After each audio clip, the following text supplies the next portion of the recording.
Magandang araw sa inyong lahat. Ako si Angelo Santos at ngayon, susuriin natin ang paksang ang lihim na pagbabago na utak pagtuntong ng edad 70. Sa sandaling tumuntong kang 70, ang iyong utak ay gumaganap ng isang tahimik na pagbabago na hindi pinag-usapan. Isang pagbabago na napakadramatiko kaya't mahigit 1,2 na pang-araw-araw na neurological at hormonal na aktibidad ang nagsisimulang bumagal, makamali o huminto. At ito ay nahudyok na isang reaksyon sa bawat sistema sa iyong katawan. Natuklasan ng mga siyentipiko sa Harvard na pagkalipas ng 70, binabago ng utak ang hierarki nito ng kaligtasan. Inililipat ang enerhiya mula sa paglaki at pagbabagong buhay patungo sa preservation mode. At ang isang switch ay kung bakit nagbabago ang iyong balanse. Nasisira ang iyong mga pattern ng pagtulog. Bumabagal ang iyong panunaw. Mas mabilis na lumiliit ang iyong mga kalamnan at ang iyong puso at immune system ay biglang nakakaramdam ng higit na kahinaan. Ang pinakakagulat-gulat na bahagi ay hindi ito unti-unti. Ito ay isang biological na pangyayari, isang pivot moment tulad ng isang power grid na naglilipat ng kuryente. At kung hindi mo alam na nangyayari ito, maaari nitong mapabilis ang iyong pagtanda ng 3 beses ng mas mabilis kaysa sa dapat. Ibinunyag ng mananaliksik sa Mayo Clinic na ang paginto na ito ay humahantong sa mas mahinang signal ng nerbiyos, mas mabagal na metabolismo, nabawasan na daloy ng oksigen, mas mataas na pamamaga, at pagkagambala sa pagproseso na alaala na nag-iwan sa milyon-milyong matatanda na nagtataka kung bakit ang lahat ay tila iba na ngayon. Ang totoo, ang 70 ay hindi ang simulan ng katapusan. Ito ang simulan ng isang bagong code na pinapatakbo ng iyong katawan. At kung naiintindihan mo ang 7 pagbabagong ito, maaari mong pabagalin ang maito, labanan ang maito, at sa ilang makaso ay baliktarin ang kanilang epekto ng buo. Sa video na ito, ipapakita ko ang 7 pinakamalaking pagbabago na tumatama sa iyong katawan pagkatapos ng edad 70, kung ano ang sanhingang bawat isa, at kung paano kontrolin at siguraduhin na manatili ka hanggang sa huli. Dahil ang pagbabago number 1 ay ang pinakamapanganib at ang pinakamakapagpapabago sa buhay, na naunay sa pagtanda ng utak, paginangang puso, at pagkawalangang kalayaan sa mga pag-aaral na ikinagulat maging ng mga neurologist. Lahat ng siyentipikong sanggunian ay nakalista sa description pagkatapos ng video. Bago tayo magpatuloy, sagutin ito sa mga komento. Ano ang pagbabago na unang naramdaman mo pagkatapos ng 60? Enerhiya, alaala, balanse, o pagtulog? Sisikapin kong sagutin ang marami hanggat maaari. Ngayon, simulan natin sa pagbabago number 7 dahil kapag nakilala mo ang nakatagong pagbabagong ito, maaari mo silang pigilan na kontrolin ang nalalabi mong buhay. Number 7. Ang iyong arkitektura ng pagtulog ay ganap na nagbabago. Pagkalipas ng 70, may isang nakakaintriga na nangyayari sa iyong pagtulog na walang sinuman ang nag-usap. Ang iyong utak ay literal na muling isinusulat ang buong programa ang pagtulog nito mula sa malalim at mabigat na pattern ng pagtulog ng mas batang mataon patungo sa tinatawag ng mas siyentipiko na polyphasic sleep architecture. Nangangahulugan ito na sa halip na matulog sa isang mahabang 8 oras na tuloy-tuloy, ang iyong katawan ay natural na gustong matulog sa mas maikling mga segment sa buong araw na nagpapaliwanag kung bakit napakaraming tao na mahigit 70 ang nakakatulog habang nanonood ng TV sa hapon o nagigising sa hindi inaasahang oras na ganap na presko. Ang pineal gland sa iyong utak, ang maliit na istrukturang hugis spine cone na kumokontrol sa iyong sleep-wake cycle, ay nagsisimulang gumawa ng melatonin sa ibang paraan, hindi mas kaunti tulad ng inisip ng marami. Ngunit sa halip ay naglalabas nito sa mas maliit, mas madalas na pagbukso sa buong araw sa halip na isang malaking paglabas sa gabi. Ang susi sa paharap sa pagbabagong ito sa halip na labanan ito ay ang yakapin ang tinatawag na mga mananaliksik sa pagtulok na strategic napping. Pagkuhang 20 hanggang 30 minutong power nap kapag natural na nakakaramdam ng pagod ang iyong katawan. Kadalasan sa bandang 1 p.m. at 4 p.m. na perpektong nakahanay sa iyong bagong circadian rhythm. Ang paglikhang isang sleep sanctuary ay nagiging mahalaga sa edad na ito na nangangahulugang panatilihin ang temperatura ng iyong kwarto sa pagitan ng 18,20 degrees Celsius, 65 at 68 degrees Celsius. Dahil ang iyong thermoregulation ay nagiging hindi gaanong mahusay at kailangan mong panlabas na tulong sa pagpapanatili ng optimal na temperatura sa pagtulog. Maraming tao na mahigit 70 ang nakakamali sa pagiga sa kama na sinusubukang pilitin ang kanilang sarili na matulog muli kapag nagising sila ng 4:00 AM. Ngunit inirekomenda ng mga sleep scientist na bumangon at gumawa ng mga tahimik na aktibidad tulad ng pagbabasa o light stretching hanggang sa makaramdam kang ang pagkaantok muli. Makipagtulungan sa bagong ritmo ng iyong katawan sa halip na labanan ito. Ang pag-install ng blackout curtains ay nagiging mahalaga dahil ang iyong mga mata ay nagiging mas sensitibo sa pagkagambalan ng ilaw. At medjing ang pinakamalit na LED mula sa isang charger ng telepono ay maaring mag-trigger ng iyong bagong sensitibong tugon sa pagising. Ang pinaka-epektibong diskarte ay ang isipin ang pagtulog tulad ng isang pusa. Gawin ito kapag natural na dumating sa halip na pilitin ito sa mahigpit na mga schedule at magtago ng sleep diary upang matukoy ang mga bagong natural na sleep window ng iyong katawan upang maplano mo ang iyong araw sa paligid ng mga ito. Sa halip na labanan ang biology. Ngunit habang nagbabago ang iyong pagtulog, mayroong mas dramatiko pang nangyayari sa iyong mga kalamnan na maaring magpasya kung mapapanatili mo ang kalayaan o hindi. Bago tayo magpatuloy, pindutin ang like button at mag-subscribe ngayon din. Huwag palampasin ang mga tips na makakapagbabago ng buhay na darating pa. Number 6. Ang mga muscle fiber ay lumipat mula sa power patungo sa endurance mode. Sa sandaling lumampas ka sa iyong ikawalong dekada, ang iyong mga muscle fiber ay sumasailalim sa isang kapansin-pansing pagbabago na kamakailan lamang sinimulang maunawaan ng mga exercise physiologists. Ang iyong fast-twitch muscle fibers, ang mga responsible sa mga paputok na paggalaw tulad ng pagtalon o pagtakbo, ay nagsisimulang mag-convert sa slow twitch fibers na mahusay sa mga aktibidad ng pagtitiis. Ang cellular metamorphosis na ito ay nangyayari dahil ang produksyon ng growth hormone at testosterone ng iyong katawan ay bumababa ng halos 50% kumpara sa iyong 50s na nagtitrigger survival mechanism kung saan ang iyong makalamnan ay inuna ang kahusayan kaysa sa lakas.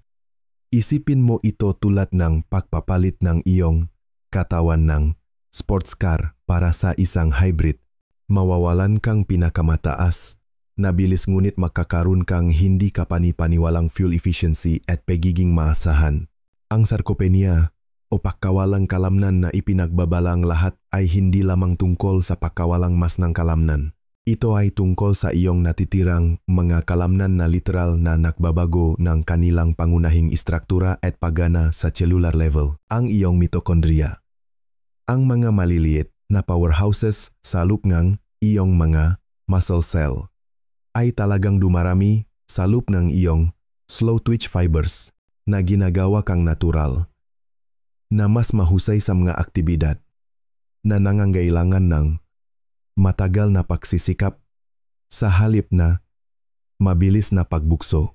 Ito ang dahilan kung bakit maraming 70 anyos ang nakakakita na maari silang maglakad ng ilang oras nang hindi napapagod ngunit nahihirapan silang buksan ang isang matigas na takip ng garapon. Ang solusyon ay hindi ang subukang muling itayo ang paputok na lakas ng kabataan sa pamamagitan ng mabigat na pagbubuhat na maaaring magdulot ng pinsala sa edad na ito, ngunit sa halip ay nakatuon sa pagsasanay gamit ang resistance, band at bodyweight exercises na gumagana sa bagong, endurance-focused na configuration ng iyong kalamnan. Ang paglangoy ay nagiging ganap na gold standard na ehersisyo pagkatapos ng 70 dahil perpektong tumutugma ito sa bagong operating mode na iyong kalamnan habang ganap na joint-friendly. At ipinapakita nga mga pag-aral na ang nga taong lumalangoy ngan 3 beses sa isang linggo pagkatapos kang 70 ay nagpapanatili ngan 80% na mas functional na muscle mass kaysa sa mga hindi nag-ehersisyo. Ang timing ngang protina ay nagiging ganap na critical.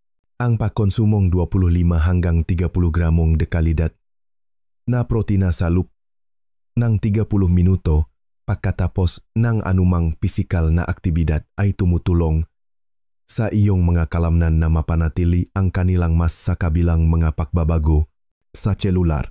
At ang pakalat na protina sa buong araw sa 4 hanggang 5 mas maliit na pagkain ay mas mahusay kaysa sa 3 malalaki dahil ang iyong makalamnan ay maari lamang magproseso ang napakaraming protina ng sabay-sabay.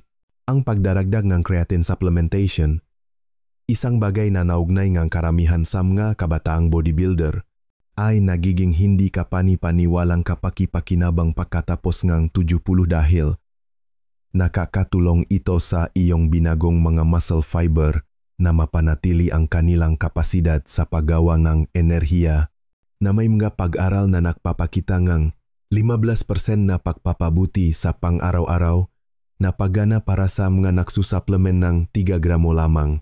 Ang susi ay ang pagtanggap na ang iyong nga kalamnan ay nagbabago para sa isang magandang dahilan. Nag-optimize sila para sa pangmatagalang panahon sa halip na maikling takbo.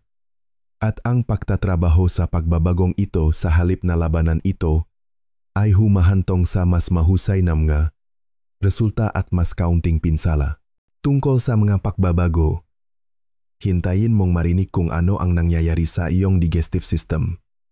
Ito ay tulad ng pagkakaroon ng ganap na bagong tiyan. Number 5, ang iyong bituka ay bumubuong sarili nitong intelligence network. Sa paligid ng edad 70, ang iyong digestive system ay sumasailalim sa isang napakalalim na pagbabago na tinutukoy ngayon ng gastroenterologist bilang ang pangalawang pagising ng utak kung saan ang iyong bituka ay literal na bumubuong na magabagong neural pathway at communication system na hindi umiral sa iyong mas batang matawan. Ang iyong madingdingang bituka ay nagsisimulang gumawa ng iba't ibang ratios ng digestive enzymes na may dramatikong pagbaba sa produksyon ng lactase at pepsin, ngunit isang pagtaas sa ibang mga enzima na tumutulong sa paghiwa-hiwalay ng mga plant fibers at complex carbohydrates na mahalagang muling nakpoprograma ng iyong mga kagustuhan sa panunaw sa molecular level.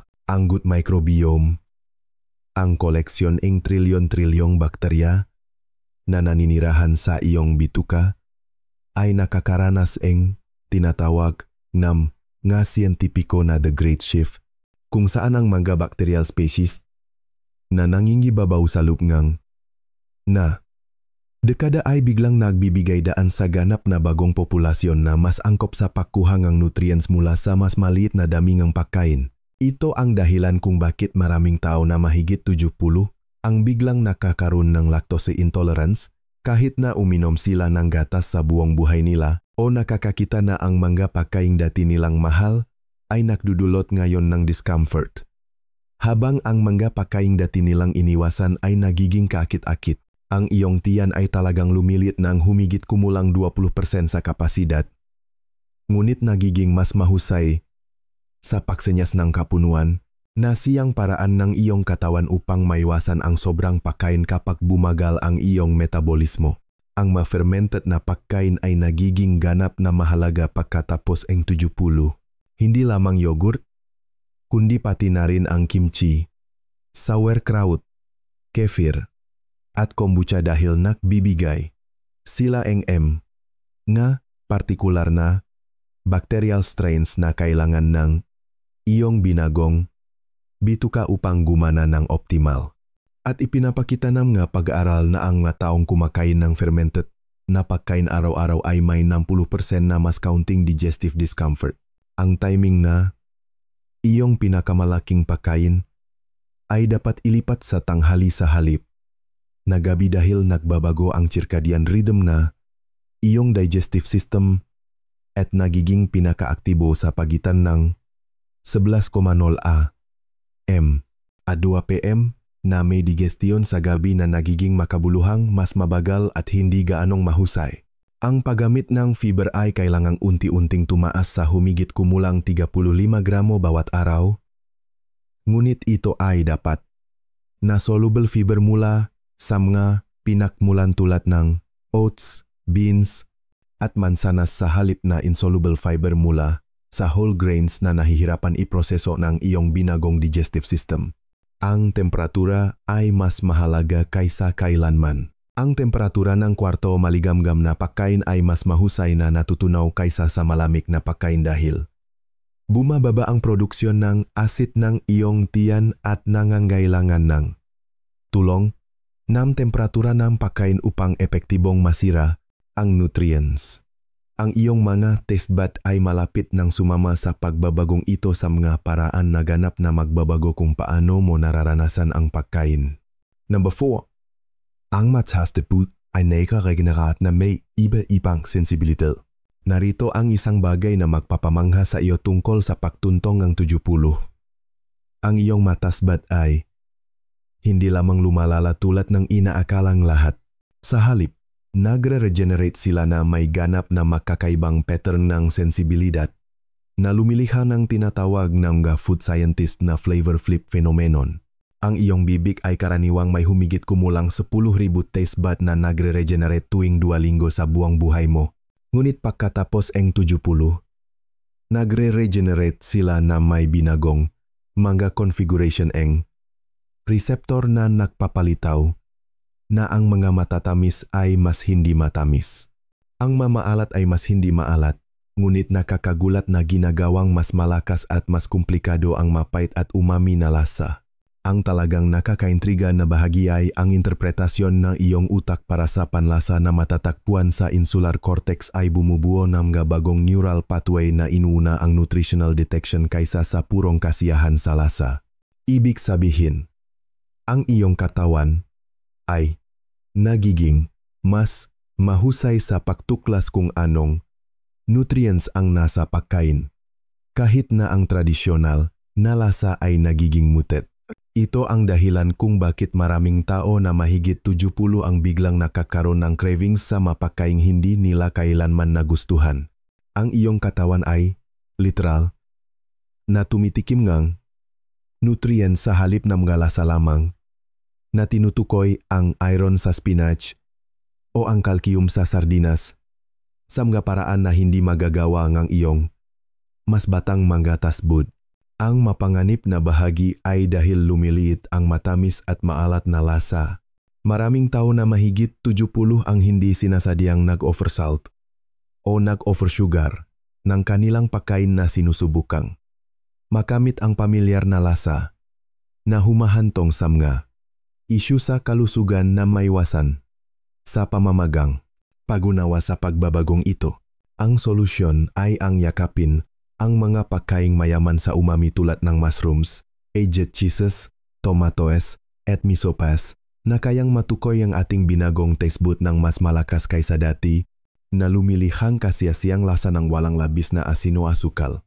Ang texture ay nagiging mas mahalaga para sa kasiyahan sa pagkain pagkatapos ng 70 dahil nagsisimulang umasa ang iyong utak sa mouthfeel kaysa sa purong lasa na siyang dahilan kung bakit ang malutong na pagkain tulad na nuts at hilaw na gulay ay nagiging mas kakit-akit kahit na ang kanilang lasa ay tila mutet. Ang pagbabago-bago ang temperatura sa mga pagkain ay nagiging mahalaga. Ang pagkakaroon ng parehong mainit at malamig na elemento sa iyong plato ay nagpapasigla ngang iba't ibang taste receptor at lumilika ngang mas kasiyasiyang karanasan sa pagkain sa kabilang ang binagong persepsyon sa lasa. Ang pagdaragdag ni citrus zest sa halip na juice, sariwang herbs sa dulong pagluluto sa halip na habang niluluto, at paggamit ng mga pampalasa tulad ng smoked paprika na pinagsasama ang maraming sensory element ay nakakatulong na mabawi ang pagbabago sa lasa habang pinapanatiling interesante at masustansya ang mga pagkain. Ang timing ng pagkain ay nagiging mahalaga rin.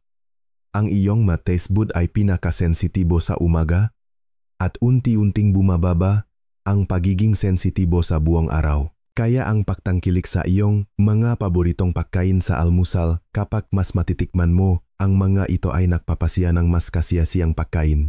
Ngunit ang mga pagbabagong ito sa lasa ay maliit lamang kumpara sa nangyayari sa iyong sistemang regulasyon ng temperatura.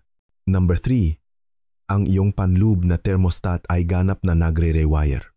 Sa edad na 70, ang iyong hypothalamus, ang rehiyon na kasing laki na almond sa iyong utak na kumokontrol sa temperatura ng katawan, ay sumasailalim sa isang kumpletong pagkakalibrate na pangunahing nakbabago kung paano mo nararanasan ang init at lamig na lumilihan ng tinatawag ng mga mananaliksik na thermoregulatory redistribution syndrome.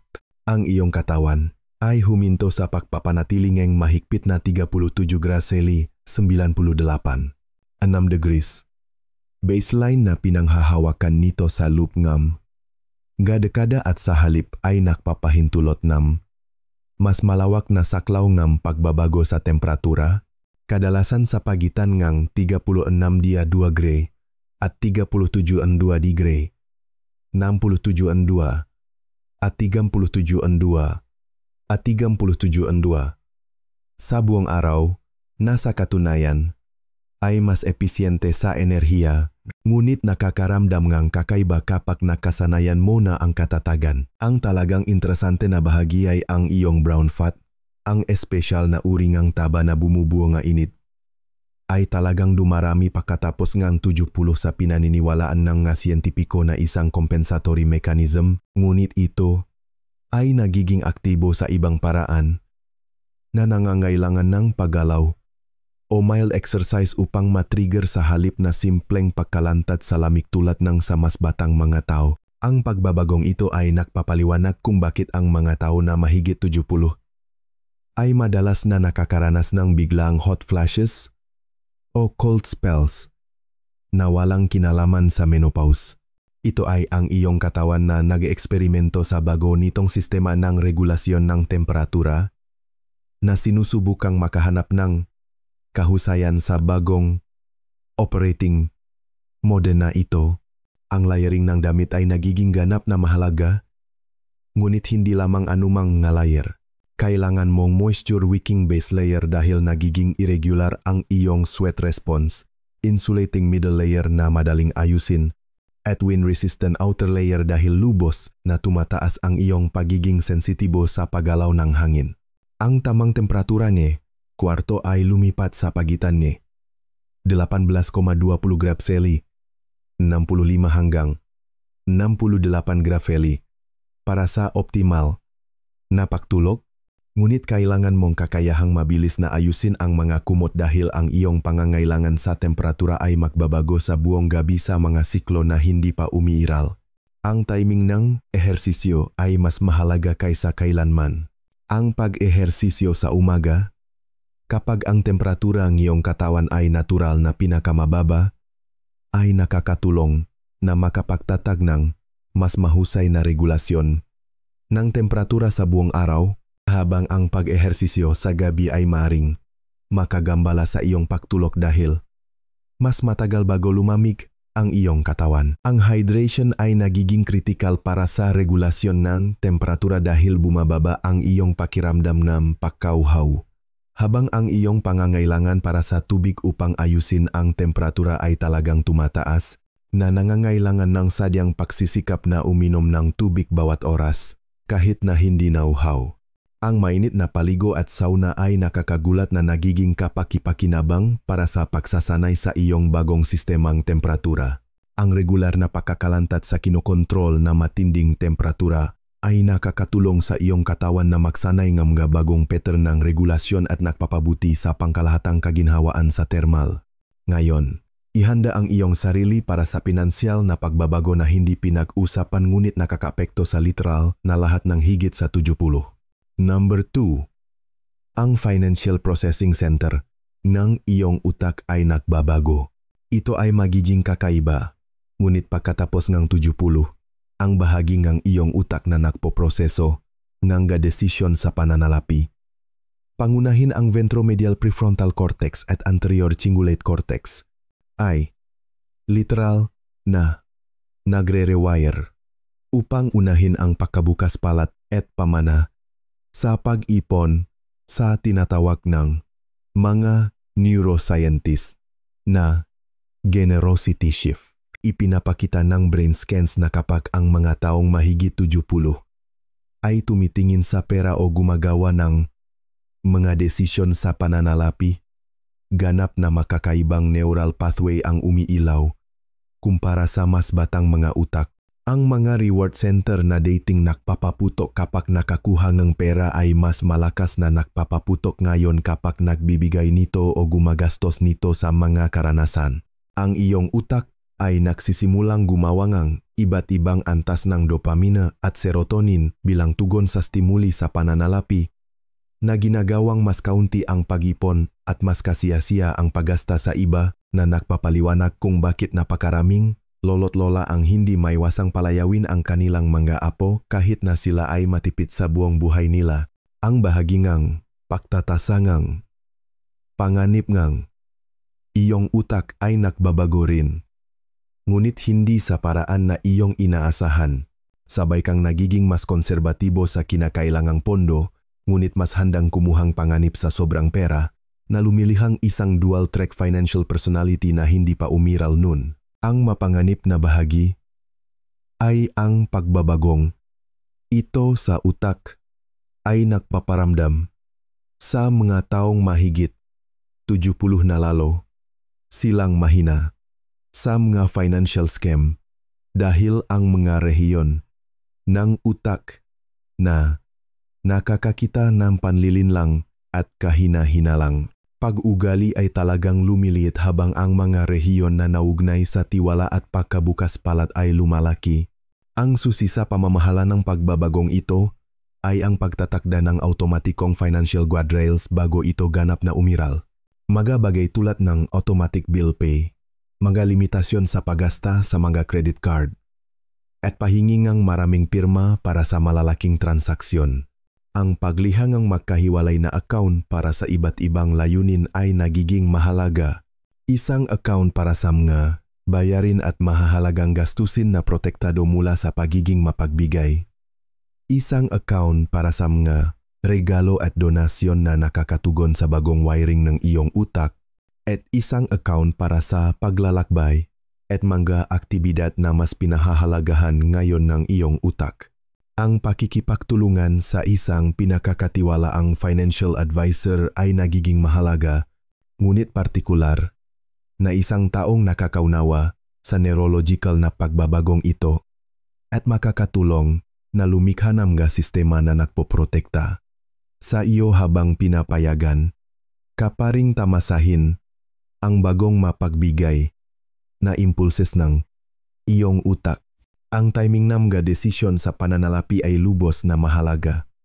Ang pagproseso ng pananalapi ng iyong utak ay pinakamatalas sa huling bahagi ng umaga sa pagitan ng 10:00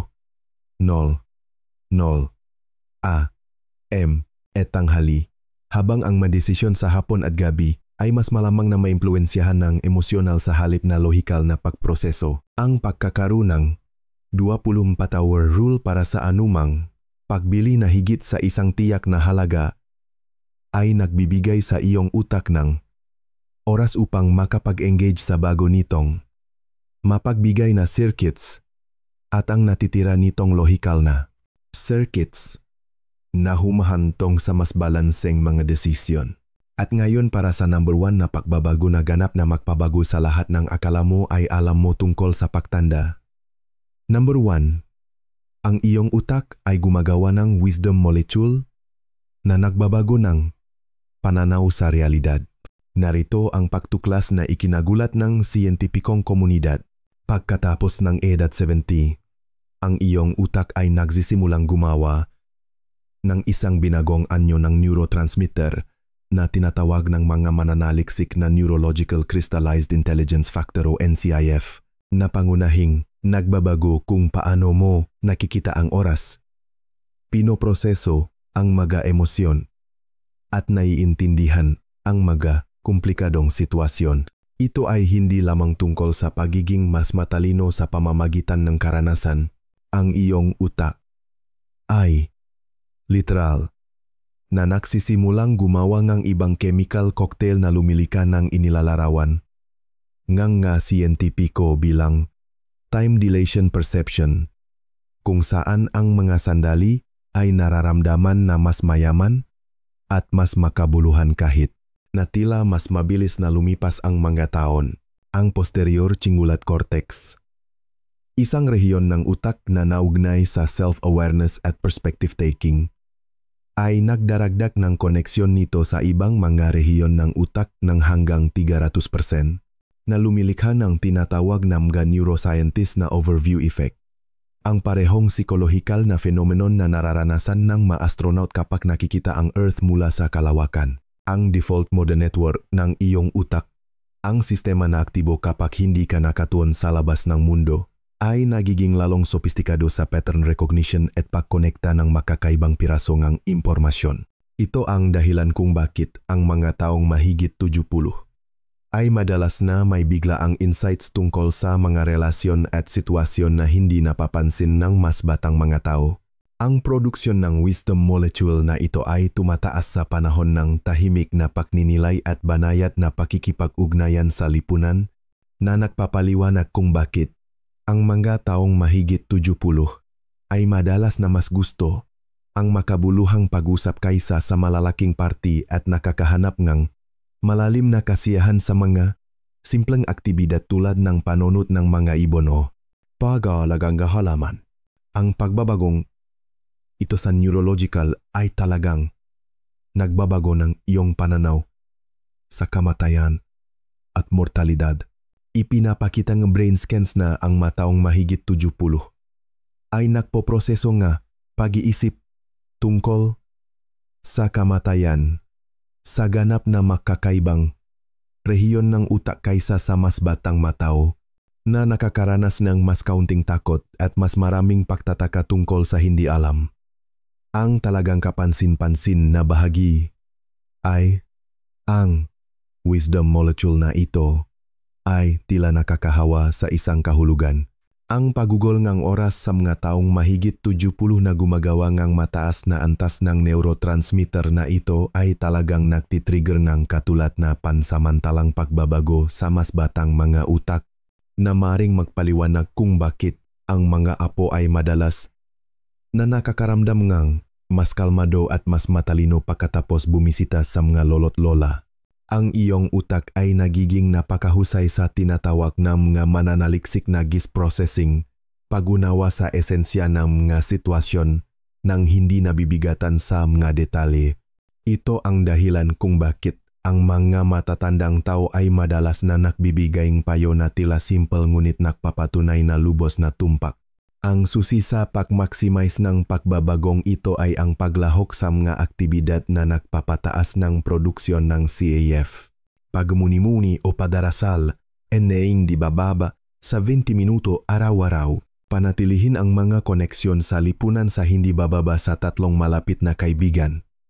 Paglahok sa mga malihaying aktibidad na hindi nangangailangan ng pagiging perpekto tulad ng watercolor painting o journaling, at pagugol ang oras sa kalikasan kung saan natural na stimulated ang kakayahan ng utak sa pattern recognition.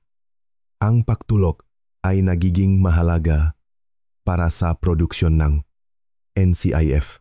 Ang molekula ay pangunahing nabubuo sa panahon ng REM sleep, kung kaya't ang pagprotekta sa kalidad ng iyong pagtulog ay direktang nakakapekto sa iyong karunungan at kasiyahan sa buhay. Nakakaimpluwensya rin dito ang diet. Ang omega-3 fatty acids mula sa isda, flavonoids mula sa berries, at compounds sa green tea ay sumusuporta sa produksyon ng NCIF, habang ang mga processed food at labis na alkohol ay pumipigil dito. Ang timing ng mahahalagang desisyon ay dapat na nakahanay sa peak NCIF production na kadalasang nangyayari sa mga oras ng umaga pagkatapos ng magandang pagtulog at banayad na pisikal na aktibidad tulad ng paglalakad kapag ang mga wisdom circuit na iyong utak ay gumagana sa maksimum na kapasidad.